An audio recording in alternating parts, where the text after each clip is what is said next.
ज्यावेळेस कॅन्सर होतो तो 2 दिवसात होत नाही सर. ते टप्प्याटप्प्यानं बाह्य मनामधून अंतर्मनामध्ये जातोय. त्या ठिकाणी पूर्णपणे अंतर्मनामध्ये ते बिंबलं जातं. आता अंतर्मन ते कंट्रोल करत असं सगळ्या गोष्टी.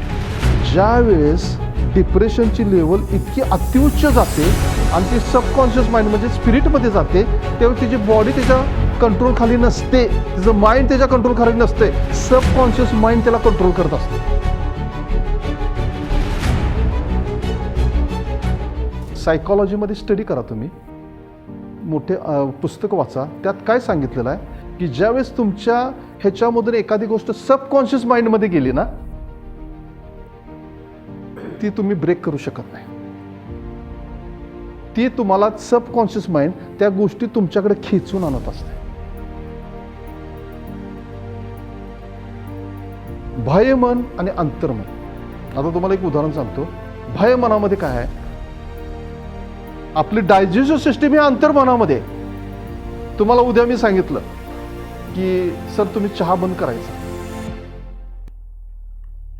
तुम्ही ॲक्सेप्ट केला तर तुम्ही चहा बंद करू शकताय. का बंद करू शकताय, तर ते बाह्यमनामध्ये. मग मी तुम्हाला उद्या सांगितलं सर तुम्ही तुमचं पचनशक्ती पूर्ण बंद करून या उद्या येताना. तुम्ही करणार आहे का सर? करणार आहे का? हां, ही अंतर्मनामध्ये.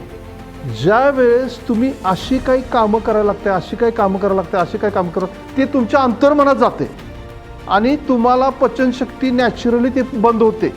डायजेस्टिव्ह सिस्टीम तुमची कोलॅप्स होते, कारण ते अंतर्मनामध्ये गेलेलं आहे. कुठलाही डिझीज आहे ना मोठा, तो अंतर्मनामध्ये जायला लागतो. आणि मग अंतर्मनामध्ये ते जर स्ट्रॉंग झालं असेल तर ते सगळं तुमचं कंट्रोल करत असेल. म्हणून मोठे डिझीज आहेत ना लवकर बरी का होत नाहीत, त्यांच्या अंतर्मनामध्ये ते गेलेलं आहे.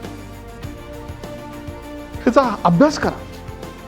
आता ब्लड प्रेशर लहान बाळाला कधी आहे का हो?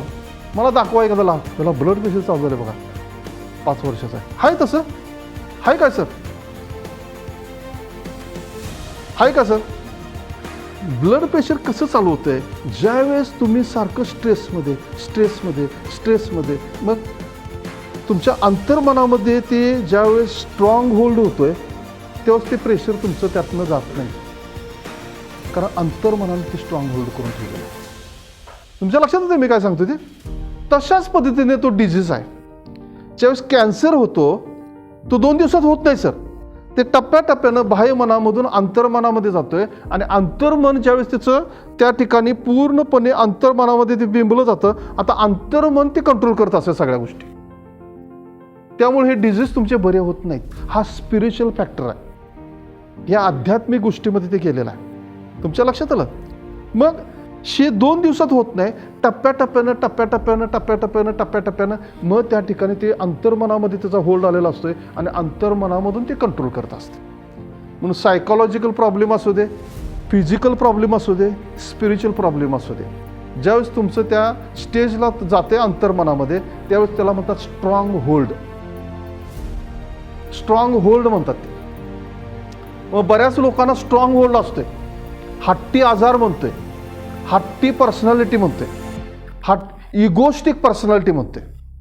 ओके, मग ही सवय आपण टप्प्याटप्प्यानं लावल्यानंतर ते आपल्या अंतर्मनामध्ये गेलेलं आहे आणि ते आपलं व्यक्तिमत्व झालेलं असतं. मग आपण काय आहे ह्याचा ॲनालिसिस करायचा. आपण इगोस्टिक आहे का? आपण रागिष्ट आहे का? आपण स्वार्थी आहे का? आपण व्यसनी आहे का? आपण भावनिक आहे का? आपला स्वभाव काय आहे? हे सगळ्या गोष्टी बघायच्या आणि ते जर अंतर्मन कंट्रोल करत असेल तर ते ब्रेक करणं सहज होत नाही.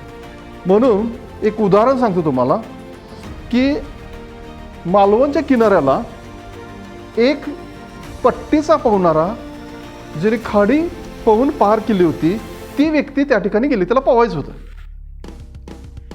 आता त्याच्यामध्ये त्या गोष्टीचा इगो पण क्रिएट झाला होता की मी ते करू शकतोय, मी पोहू शकतोय. ओके, आता तिथं गेलाय तो, नुसता एकटा गेलेला नाही, त्याच्यामध्ये इगो घेऊन गेलेला आहे. तो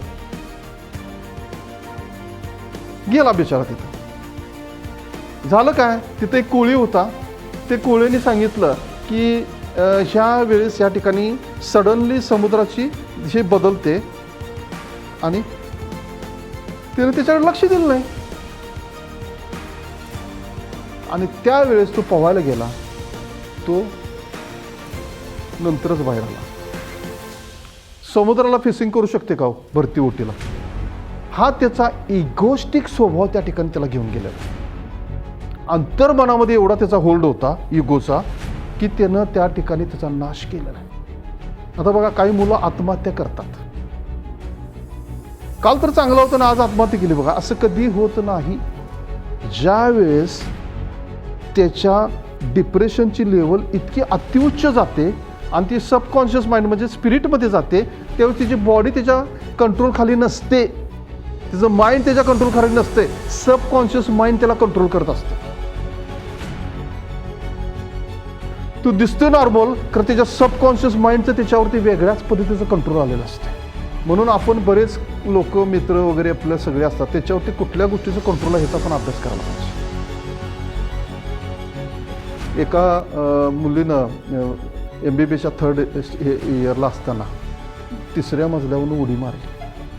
हुशार होती, एज्युकेशनमध्ये इंटेलेक्च्युअल होती, तर सबकॉन्शियस माइंडमध्ये वेगळंच काहीतरी होतं आणि त्याचं होल्ड पूर्ण बॉडीवरती आणि माइंडवरती आलं होतं आणि 3ऱ्या मजल्यावरून तिने उडी मारून जीव दिला. क्षणामध्ये सगळं संपून गेलं. हे काय आहे सर? म्हणून आपल्यामध्ये कुठल्या गोष्टी मॅच्युरिटीमध्ये यायला लागल्या ह्याचा आपण अभ्यास केला पाहिजे.